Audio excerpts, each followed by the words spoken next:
Back Bentley. Here's Clark, a good look from three. She got it! They had the best nose for the basketball in the W. Good job staying with their concentration on this finish. Caitlin Clark and Angel Reese are about to meet again, but this time it's different. It's not college. It's not a one-off. This is the pros, and the stage is set. The WNBA just scheduled 5 Fever versus Sky games for the 2025 season, more than any other team matchup. The Indiana Fever are collecting WNBA rivals like Infinity Stones. The league announced its first ever Rivals Week. Obviously, this is just good promotion, but they've got, some involvement with Caitlin Clark and the Fever in a couple of games. It's got Angel Reese in the Sky against Clark and the Fever. They have those two teams playing 5 times this season, so you know that the league is leaning into that rivalry. You know why? Because Clark and Reese don't just play ball. They shift culture. They break the internet. They sell out arenas. The league isn't subtle about it either. Their first clash is set to kick off the WNBA's brand new Rivals Week, airing on national TV. It's a strategic bet, one that leans fully into personality, drama, and long-term fan investment. This isn't just basketball. It's business, branding, and storytelling rolled into one. You can feel the stakes growing by the week. All roads lead to August 9th. Prime time, national TV, Indiana Fever versus Chicago Sky. And there's a history between Clark and Reese, and there is increased interest when the Fever play the Sky. There's no doubt about it. You know, when it's not nonsense discourse amongst fans and pundits, that's a fun basketball, showdown for sure. This isn't just the start of Rivals Week, it's the headliner. Clark versus Reese is opening night energy with a playoff feel. CBS has the broadcast, the league has the storylines, the players, they've got history. It's the WNBA's first ever Rivals Week, and this matchup is leading the charge. This isn't random scheduling, it's calculated. These two players have been linked since college, and every time they share the court, numbers spike. So as we look ahead to the upcoming season, there's never been more excitement around the WNBA, certainly since I've been here. The momentum from last year is carried over in a big way, fueled by obviously incredible fan engagement, rising TV viewership, and a league stacked with extraordinary talent. This is more than just a game. It's a collision of legacies in progress. Clark, with her long bombs and fast tempo. Reese, with her grit and physical edge. Both are young, both are elite, and both carry massive fan bases who don't just watch, they react. The bigger question here is, are people showing up for the basketball or the drama? Can the WNBA stretch this out over an entire season, or are they putting too much weight on one matchup? Right now, they're betting everything that the answer is yes. If Clark and Reese remains a thing for the rest of their careers and people are extra excited when they play, that's great too. It's when the Clark and the Reese thing took on all the other racial dynamics that people talked about, and then obviously the fans got involved, and they still are involved, and that's going to happen with fans too. You can't really control that. Supporters of one player are going to, support that player and unfortunately sometimes trash the other player, but that doesn't need to be the case. And I think whenever there is good-spirited rivalries, competitive rivalries in sports become more interesting. And I think people would lie if they were to say that, the games against the Sky were just as anticipated as a game against, some other team on the schedule. Same thing goes with the Wings. And I've included the Aces in that group because I think that the Fever lost all their games to the Aces last year. So you want to see how they measure up this year. You want to see how Caitlin Clark does, even though it's not head-to-head, position-wise, but measures up with A'ja Wilson when they're both on the court at the same time. Same thing would go for the Liberty, the defending champs. How do they stack up with the defending champs? Though I don't think there's as much of a rivalry aspect there. But it would be a lie to say people aren't more excited to see the Fever against the Sky or more excited to see the Fever against the Wings this season. So the WNBA might as well lean in. Their rivalry didn't start in college. Caitlin Clark and Angel Reese first crossed paths on the AAU circuit as teenagers. Different teams, same energy. They weren't just talented, they were dominant. That early friction didn't fade. It followed them to the Big Ten. Clark repped Iowa. Reese played for Maryland before transferring to LSU. Whenever their teams met, sparks flew. But it was the 2023 NCAA championship that took things to another level. LSU beat Iowa. Reese hit Clark with the now iconic "You can't see me" taunt. And Angel Reese knows a ring is coming.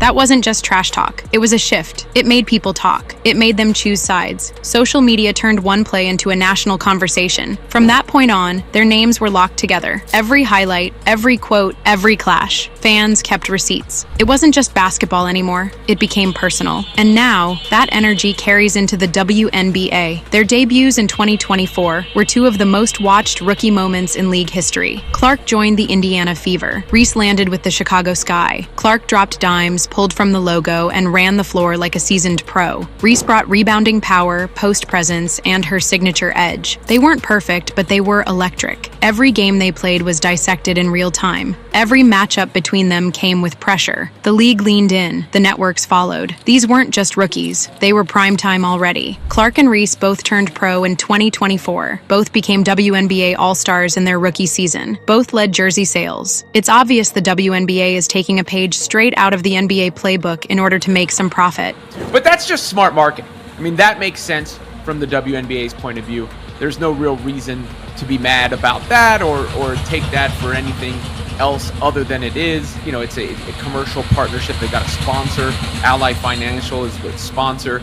Kathy Engelbert, the commissioner, talked about it during an unveiling of the press conference. So it's not, this is just the NBA has done it in the past as well. Sometimes this stuff might feel novel for the WNBA because it hasn't had the same promotional deals and the like. And, obviously, Caitlin Clark was a rookie last year, so was Angel Reese, and Paige Beckers is a rookie this year. But this is all good stuff for the sport.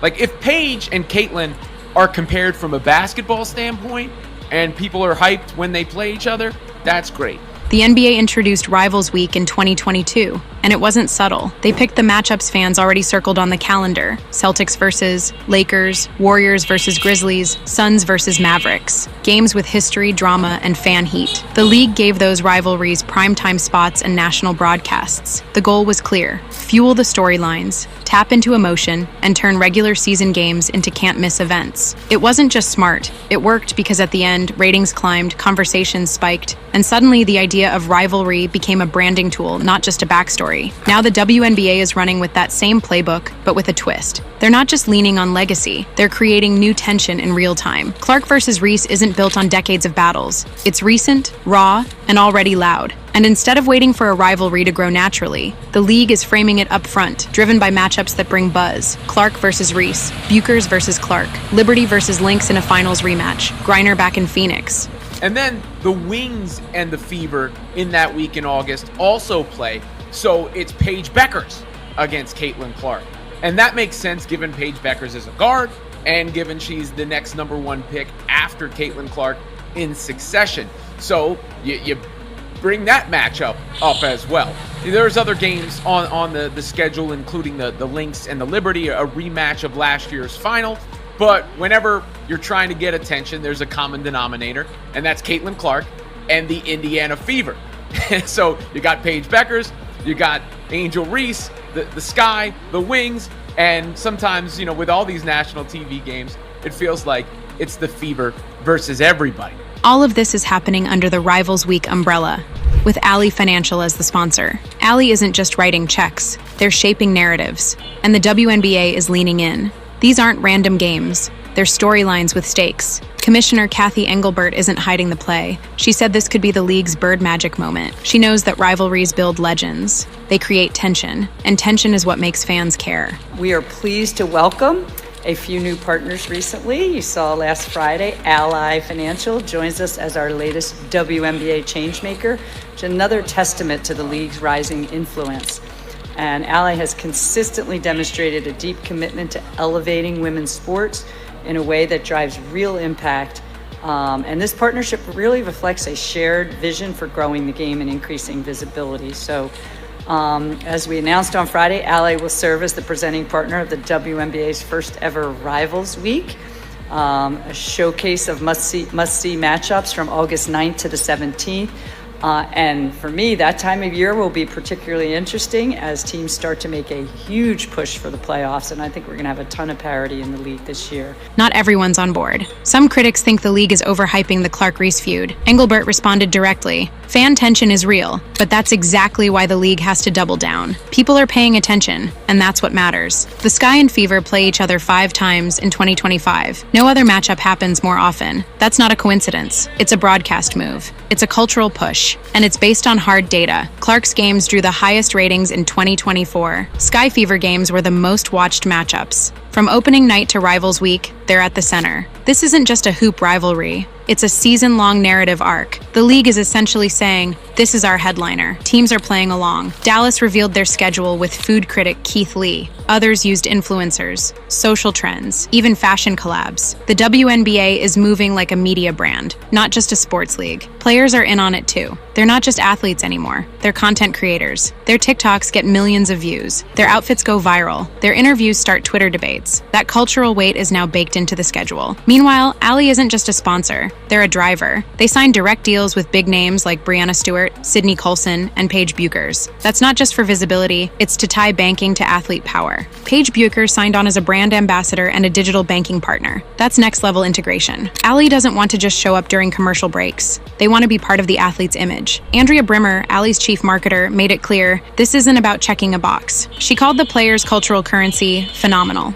These athletes move markets. They shift trends. They influence what people talk about. Their deals weren't just about ads. They included digital banking campaigns, social pushes, long-term partnerships. Ally called it action over talk. They saw the potential of women's sports and treated it like a growth investment, not a favor, a future. That kind of backing isn't just smart. It shifts the way companies think about athletes in this space. It gives players leverage. It builds brand value. And it signals that women's basketball is no longer a side bet. Ally's angle is clear. Women's sports aren't just growing, they're shaping the future. And the company is betting big that this wave isn't slowing down. Not only Ally, Coach have also announced a partnership with WNBA to become the official handbag partner of the league. So Coach bringing its signature style to one of the league's most exciting moments. This partnership marks the beginning of a dynamic collaboration with Coach and the WNBA set to work together on various innovative activations throughout the season, engaging fans and players. The players all have their Coach bags now.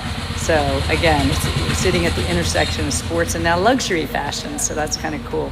The WNBA itself is gambling on stars to drive its next phase. Clark and Reese are the centerpiece, not the bonus. Clark is already pulling viewership numbers that rival men's sports. Reese brings an edge that energizes Gen Z fans. Together, they're doing what no marketing campaign could do. Their on-court chemistry, clashes, and competitiveness are bringing fresh eyes to the league. New fans, young fans, fans who care as much about culture as stats. The league knows this. That's why they're building around it. But it raises a question. Is this too much weight on 2 rookies? Can the WNBA sustain this if one or both stumble? Right now, they're not hedging. They're all in. Clark and Reese both played in the 2024 All-Star Game. That game alone pulled 3.44 million viewers. That's the 3rd highest in league history. Sky vs. Fever was the most watched regular season game last year, and it wasn't close. That stat alone explains why the league scheduled 5 more. Now Paige Buchers is entering the mix. If she joins the Dallas Wings as expected, that sets up another rivalry with Clark. One more layer, one more narrative. It's going to be a competitive season. The WNBA